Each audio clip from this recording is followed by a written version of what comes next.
Hello everyone, Elliot here again. I haven't uploaded in a couple of days. That's just because I've been doing a couple of things and I've been waiting for this to arrive.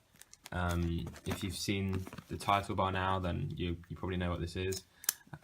This is a Game Boy that I ordered a couple of weeks ago from Japan, and it's faulty. So we're gonna go ahead and see what I can do here.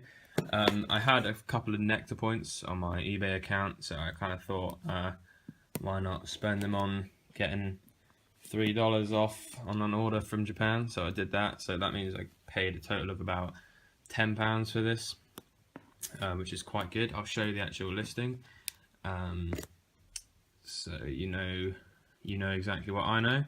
I don't really know what the problem of this is going to be. It just says that it doesn't work. In the listing, there's not very good English on there. It just says it doesn't work and kind of sold as seen, really. So this is me opening it, getting the knowledge as we go along. So loads of stuff in there. I don't think this actually comes with a screen on it. Oh no, it looks like it does actually.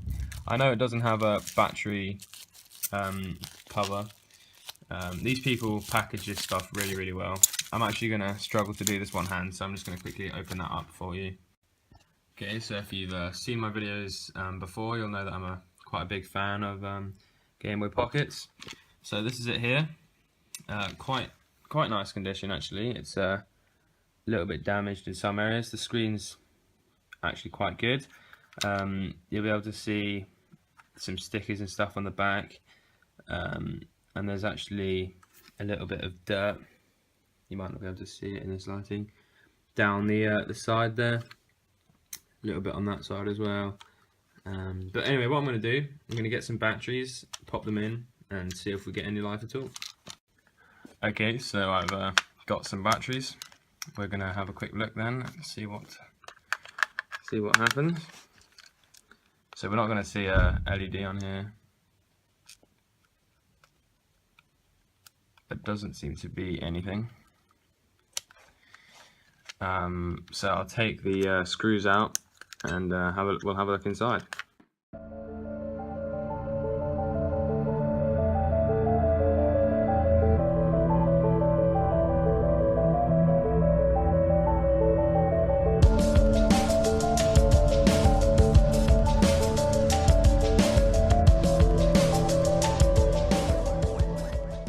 Okay, so I've already tried to put some new batteries in it, and obviously there hasn't been any sort of a response from the Game Boy. So what I'm going to do is take it apart. I can't really do much until I get a soldering iron.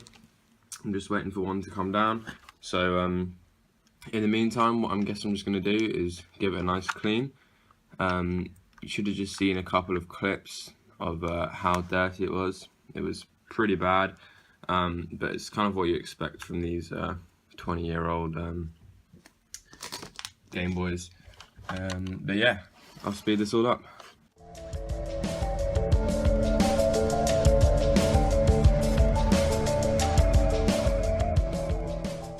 Okay, so I've taken that back bit off.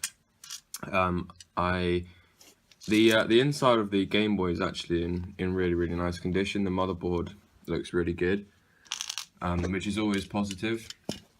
I have actually had a quick look around in it, and I can't actually see anything like specific that looks damaged.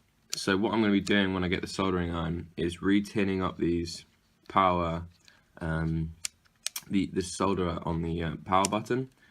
I'm also going to test out with a cable to see if that's one of the reasons. But I do have a spare parts board, so some stuff I might maybe take off and replace if I can work out what's getting power and what's not getting power. But anyway, for the meantime, we're just going to set this aside. I'm going to go ahead and take out all the pieces. So here's the membrane from the D-pad. It's pretty disgusting. There's the one from the A and B button. Also quite disgusting. Seems to be something on there. and there's the start and select, which isn't too bad, I guess. There's the actual D-pad itself, which again isn't too bad, but still pretty disgusting. And the A and B buttons. So if you watched my last video as well, or one of my other videos when I took apart the green Game Boy, I was telling you that there was a method to take off the screen. So basically what you do, because it's held down by some double-sided tape kind of thing, you just put your hand to either side like this and just wiggle it around, and you'll see it starts to lift up under there. So what you can do is just twist it, put your fingernail under and then twist it the other way, and it will literally just come completely off.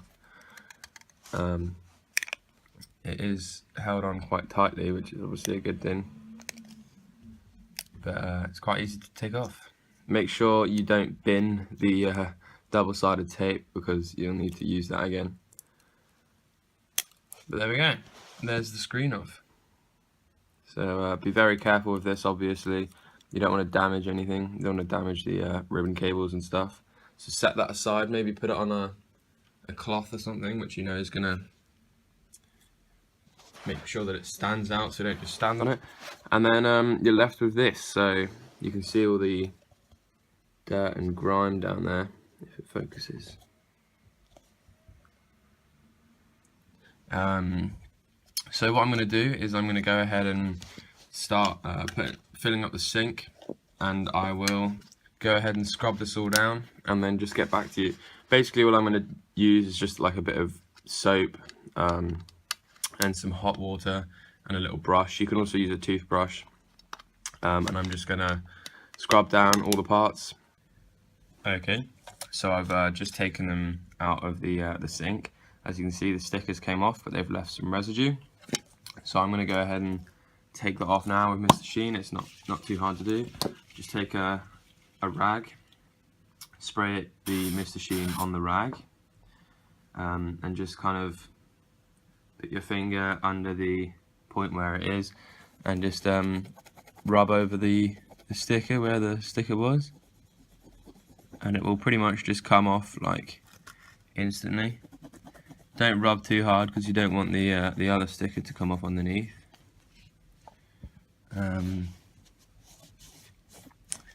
Yeah, that's pretty much that sticker off now.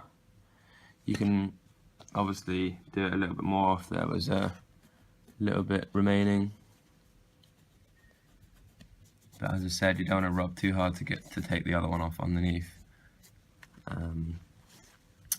because yeah, there we go. So that's that off. Now I'm just going to go ahead and speed up the process of me drying the rest of it.